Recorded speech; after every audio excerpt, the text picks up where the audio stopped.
Halo Aa Teteh, apa kabarnya? Semoga semua dalam keadaan sehat ya.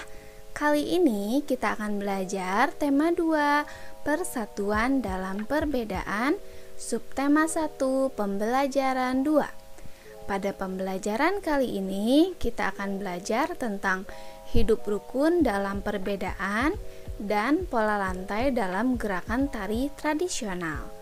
Sebelum mulai belajar, jangan lupa kita mulai dengan berdoa. Berdoa dimulai. Berdoa selesai. Nah, sekarang ayo kita belajar.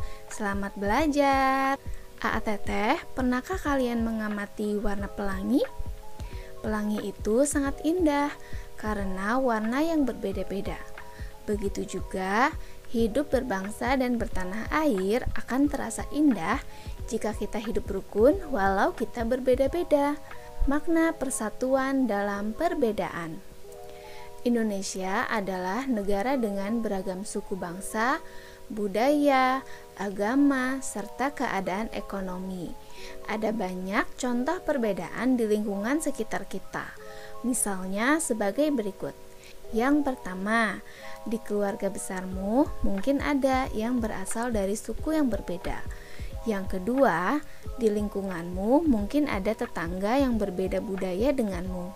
Selanjutnya, saat pergi ke provinsi lain, kita dapat mendengar bahasa daerah yang berbeda. Yang keempat, di sekolah mungkin ada temanmu yang beragama Islam, Kristen, Katolik, Hindu, Buddha, atau Konghucu. Perbedaan tersebut adalah kekayaan bangsa kita. Untuk menjaga semangat persatuan dalam perbedaan, kita perlu hidup dengan rukun.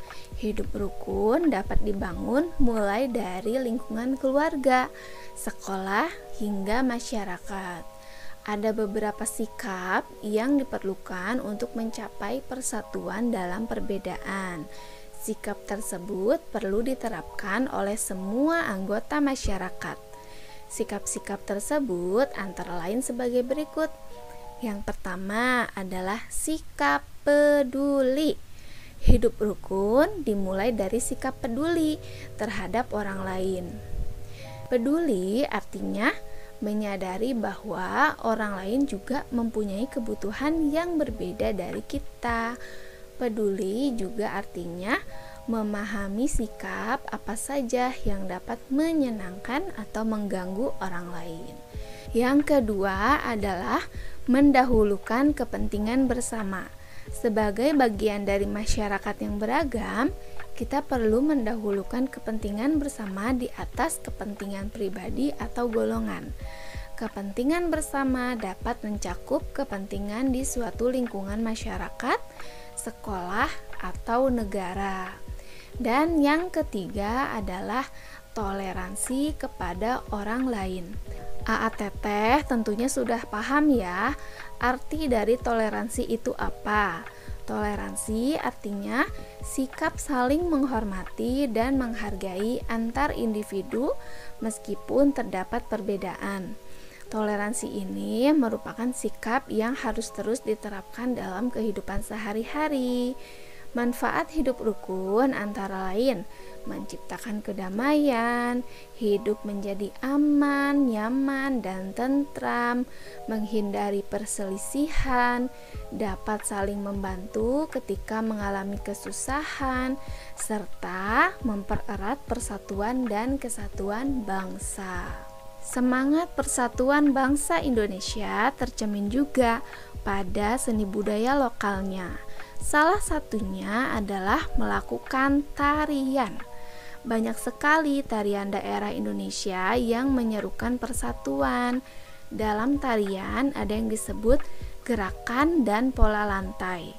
Gerakan tari ada berbagai macam, yakni sebagai berikut. Yang pertama, gerakan tari klasik merupakan gerakan tari yang menirukan kegiatan manusia. Selain itu, dapat pula meniru gerakan hewan. Contohnya, tari topeng, tari golek, dan tari bedaya. Yang kedua, gerakan tari kerakyatan. Gerakan tari kerakyatan adalah gerakan yang meniru kegiatan dan emosi manusia atau perangai hewan. Contohnya, reok Ponorogo dan tari ketuk tilu. Yang ketiga adalah gerak tari kreasi baru. Gerak tari kreasi baru ini adalah gerak tari yang dibentuk dari gerakan tari yang sudah ada. Misalnya tari klasik atau kerakyatan yang dipadukan menjadi rangkaian gerakan baru. Contohnya tari saman, tari kecak, tari seringgi. Saat melakukan tari kelompok, para penari perlu membuat pola lantai. Pola lantai ini sangat penting. Apa sih pola lantai? Pola lantai adalah pola denah yang harus dikuasai oleh seorang penari dan berfungsi untuk mengatur posisi dalam sebuah tarian. Posisi dalam menari perlu diperhatikan dalam menari. Coba perhatikan pola tari berikut.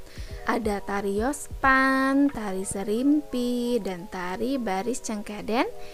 Mereka memiliki pola lantai yang sama, yakni pola lantai baris atau vertikal. Tari klasik banyak menggunakan pola lantai vertikal. Pola lantai ini memberikan kesan sederhana tetapi kuat. Yang selanjutnya ada tari mak badong dan randai. Tarian ini memiliki pola lantai garis melengkung. Pola ini memberi kesan lemah dan lembut. Sedangkan tari berikut, tari gending Sriwijaya, memiliki pola lantai diagonal. Penari berbaris membentuk garis menyudut ke kanan atau ke kiri. Perbedaan yang dimiliki para penari tidak boleh menghalangi semangat persatuan dalam menghasilkan tarian yang indah. Nah, bagaimana pembelajaran hari ini? Menarik ya? Sekarang, mari kita uji pemahaman AATT dengan mengerjakan soal berikut. Selamat mengerjakan.